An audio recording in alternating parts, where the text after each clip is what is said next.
Raqib from Bangladesh. Assalamu alaikum wa rahmatullahi wa barakatuh, Sheikh. Alaikum assalam wa rahmatullahi wa barakatuh. So, Sheikh, if I pray in congregation but not in congregation in mosque, will I be sinful? Like, I'm asking this question as I've seen that most of the hadith talk about praying in congregation and not about congregation in mosque specifically. So, I was a bit confused about it. Jazakallah khair. First of all, I would appreciate when people talk to us that they speak directly to the microphone of their computer, of their phone, rather than using an earpiece or a headset that may distort the voice, so that I can understand. Without understanding what you're saying, the fatwa would be not complete. Secondly, what was the question to begin with?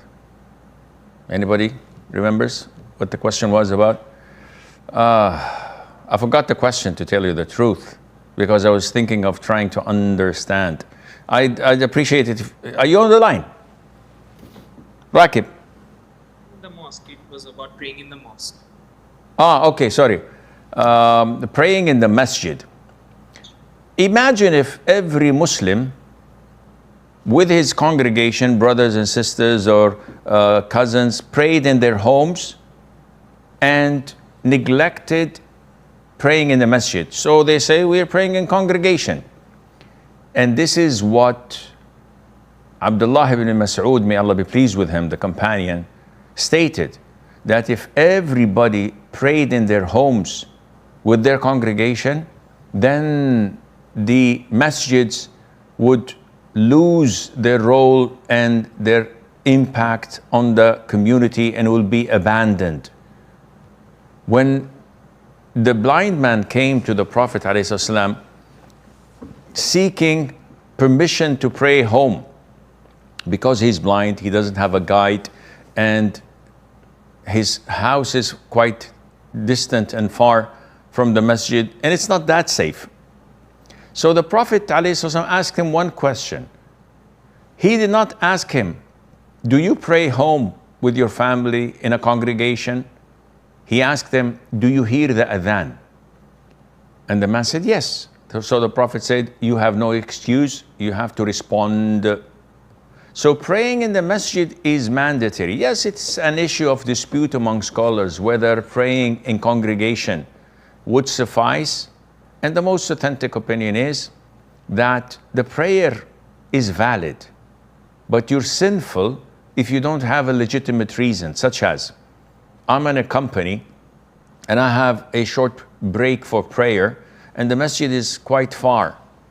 If I were to go to the masjid and come back, I would have taken much time over the break and I would have cost the company time that I'm getting money and paid for.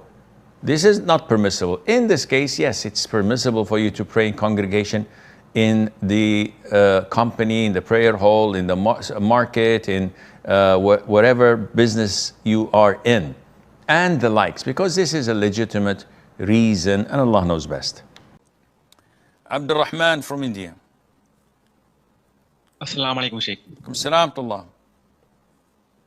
While I was urinating, a few drops fell on my jeans pant. So I'm at office, so I can't change the dress. So I poured a little water on the place of urine where it fell, but it more than the najis. And then I prayed the three for the prayer, because Allah said, fear Allah to the best of your ability. In this situation, what I need to do, Sheikh? Do I do anything wrong? Any remedy, Sheikh? You should have taken off your pants, your trousers, your jeans, and pinched the area that had urine, poured water on it, squeezed it, pour water and squeeze it, and that's it. Pouring water while still wearing it, if you've overwhelmed it, then this is okay. Why? The Prophet ﷺ told the companions to pour a bucket of water over the urine area where the nomad came into the masjid and urinated. Usually, the urine of such an individual would be like maybe 150 to 200 milligrams, milliliters, that is.